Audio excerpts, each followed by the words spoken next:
யோபே, என் சொல்லை கேளும். இதோ தேவன் மனுஷனுடைய ஆத்மாவை படுகொலிக்கு விலக்குகிறதற்கும் அவனை ஜீவனுள்ளோரின் வெளிச்சத்தினாலே பிரகாசிப்பிக்கிறதற்கும் அவர் இவைகளையெல்லாம் அவனிடத்தில் பலமுறை நடப்பிக்கிறார். யோபே, நீர் கவனித்து என் சொல்லை கேளும். நான் பேசப் போகிறேன், நீர் மௌனமாயிரும். சொல்லத்தக்க நியாயங்கள் இருந்ததேயானால் எனக்கு மறு உத்தரவு கொடும். நீர் பேசும். உம்மை நீதிமானாக தீர்க்க எனக்கு ஆசையுண்டு. ஒன்றும் இல்லாதிருந்ததேயாகில் நீர் என் சொல்லை கேளும், மௌனமாயிரும். நான் உமக்கு ஞானத்தை உபதேசிப்பேன் என்றான். எலிகு இதுவரையிலும் சொன்னதை இங்கு மறுபடியும் சுருக்கமாக சொல்லுகிறார். தேவனுடைய மகாபெரிய திட்டத்தையும் அவருடைய கிருபையையும் அவருடைய தெய்வீக பராமரிப்பையும் எலிகு யோபுவுக்கு விளக்கமாக சொல்லுகிறார். தேவன் மனுபுத்திரர் மீது அன்பாயிருக்கிறார். அவர்களை நேசிக்கிறார். அவருடைய ஆத்மாவை படுகொலிக்கு விலக்குகிறார். இதோ தேவன் மனுஷனுடைய ஆத்மாவை படுகொலிக்கு விலக்குகிறதற்கும் அவனை ஜீவனுள்ளோரின் வெளிச்சத்தினாலே பிரகாசிப்பிக்கிறதற்கும் அவர் இவைகளையெல்லாம் அவனிடத்தில் பலமுறை நடப்பிக்கிறார் என்று எலிகு சொல்லுகிறார். தேவன் மனுஷரிடத்தில் பல உபாயங்கள் மூலமாய் பேசுகிறார்.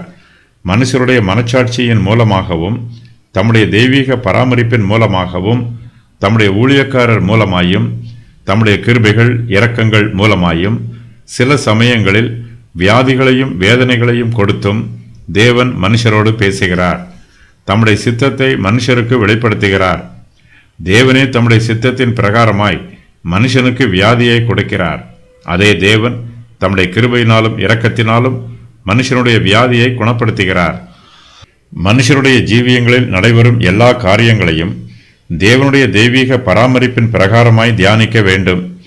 தேவன் தம்முடைய சித்தத்தின் பிரகாரமாய் மனுஷரோடு கிரியை செய்கிறார்.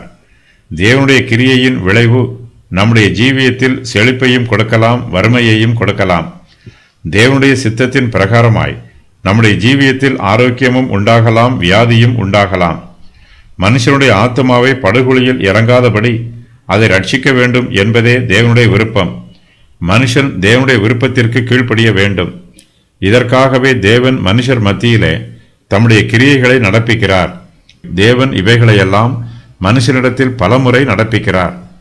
தான் சொல்லுகிற கருத்துக்களை யோபு கவனித்து கேட்க வேண்டும் என்று எலிகு சொல்லுகிறார். எலிகு பேசும்போது யோபு மௌனமாய் இருக்க வேண்டும்.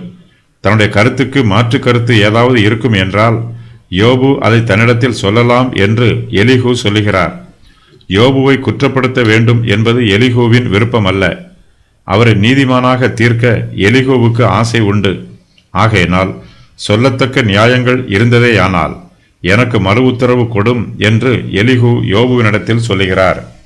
தன்னுடைய குற்றச்சாட்டுகளுக்கு யோபு பதில் கூற வேண்டும் என்று எலிகு ஒருவேளை எதிர்பார்த்திருந்திருக்கலாம். எலிகு யோபுவினிடத்தில் இன்னும் அதிகமாய் பேச வேண்டும் என்று விரும்புகிறார். யோபுவினிடத்தில் சொல்லத்தக்க நியாயங்கள் எதுவும் இல்லை என்றால் அவர் எலிகுவின் சொல்லை கேட்க வேண்டும். யோபு மௌனமாய் இருக்க வேண்டும். எலிகு யோபுவுக்கு ஞானத்தை உபதேசிப்பார். நமக்கு ஞானம் உபதேசிக்கப்படும் போது நாம் மௌனமாய் இருந்து ஞான உபதேசங்களை பெற்றுக்கொள்ள வேண்டும்.